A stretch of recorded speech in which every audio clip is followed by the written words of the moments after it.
किस तरह की इस्तेमाल कर रहे हैं। क्या आप कल्पना कर सकते हैं कि जान मारने की धमकी दे रहे हो, जान लेने की धमकी दे रहे हो? कि आपकी जान ले लेने और संविधान और कानून पर चलने वाले लोग क्या कर रहे हैं कि अगर कोई किसी को मारने की धमकी दे रहा है तो ये जिम्मेदारी किसकी बनती है कि कार्रवाई हो। उनके अंदर इतना जहर घोल दिया कि वो तलवार लेकर के निकल पड़े कि जान ले लेंगे। ये गोली मारने का भारतीय जनता पार्टी का पुराना षड्यंत्र रहा है।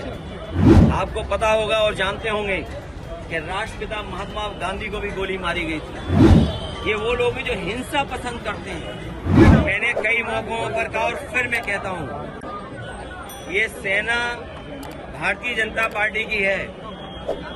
ये प्रशासन शासन के इशारे पर इस तरह का नंगा नाच हुआ है।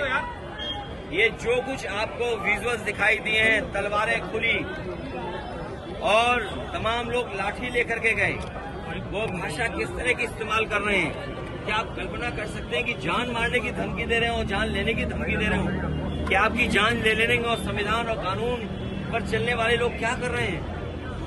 आखिरकार जिम्मेदारी किसकी है कि अगर कोई किसी को मारने की धमकी दे रहा है तो ये जिम्मेदारी किसकी बनती है कि कार्रवाई हो। और आप कल्पना कीजिए कि जहर कितना घोला इन्होंने कि एक सामान्य परिवार के लोग जो कारोबार में भी बहुत समान हैं, उनके अंदर इतना जहर घोल दिया कि वो तलवार लेकर के निकल पड़े कि जान ले लेंगे। आपको गोली मारने का जो कहा कि उस पर क्या कार्रवाई करने का? ये गोली मारने का भारतीय जनता पार्टी का पुराना षड्यंत्र रहा है। हालांकि हम लोग बाबा साहब भीमराव अम्बेडकर जी की प्रतिमा के पास खड़े हैं। बाईं तरफ राष्ट्रपिता महात्मा गांधी जी की प्रतिमा है। आपको पता होगा और जानते होंगे कि राष्ट्रपिता महात्मा गांधी को भी गोली मारी गई थी। ये वो लोग हैं जो हिंसा पसंद करते हैं, हिंसा को बढ़ावा देते हैं। ये तमाम वो लोग हैं, लेकिन हम सब वो लोग हैं जो बाबा साहब भीमराव अम्बेडकर के रास्ते पे चल करके और जो संविधान हमें रास्ता दिखाता है उस पर चल करके हमें समाज को और देश को नई दिशा देना चाहते हैं। और आज के दिन ये संकल्प लेते हैं कि जो सपना बाबा साहब भीमराव अम्बेडकर जी का था, शोषित वंचित पीड़ित लोगों के लिए, पीड़ित परिवार के लिए, हम गाँव-गाँव पहुंचा करके आम लोगों को जोड़ करके उनके सपने को पूरा करने का काम करेंगे। वही लोग हैं जो बाबा साहब भीमराव अम्बेडकर जी के नहीं मानते लोग हैं। ये बाबा साहब भीमराव अम्बेडकर जी वो ना मानने वाले लोग हैं। ये वही लोग हैं जो संविधान को नहीं मानते। ये वही लोग हैं जो लोकतंत्र को नहीं मानते हैं। और समय समय पर बाबा साहब की प्रतिमा पर इसी तरह का इन लोगों ने काम किया। ये तमाम वो प्रभुत्ववादी लोग हैं, ये तमाम वो लोग हैं जिन्होंने सदियों से शोषण किया है, सदियों से वंचित लोगों को अपमान किया है। ये समय समय पर बाबा साहब भीमराव अम्बेडकर जी का अपमान कर करके ये संदेश देने का काम करते हैं समाज में कि अगर हम ताकतवर हो जाएंगे तो इसी तरह आपको अपमानित करेंगे।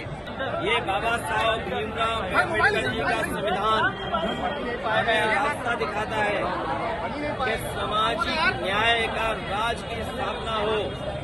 आज के दिन जब बाबा साहब भीमराव अम्बेडकर जी को हम याद कर रहे हैं तो ये संकल्प लेते हैं कि सामाजिक न्याय राज की स्थापना के लिए हम लोग काम करेंगे। आज भी हम लोग देखते हैं प्रभुत्ववादी लोग जो समाज में ताकतवर लोग हैं वो समय समय पर अन्याय कर रहे हैं। यही बाबा साहब भीमराव अम्बेडकर जी का दिया हुआ संविधान हमारी ढाल बनता है। यही बाबा साहब भीमराव अम्बेडकर जी का संविधान दिया हुआ हमारे लिए संजीवनी है। और हम लोगों ने कई मौकों पर कहा कि अभी तक बाबा साहब भीमराव अम्बेडकर जी के इस संविधान ने पीड़ित समाज को सम्मान दिलाया है, उनका हक दिलवाया है।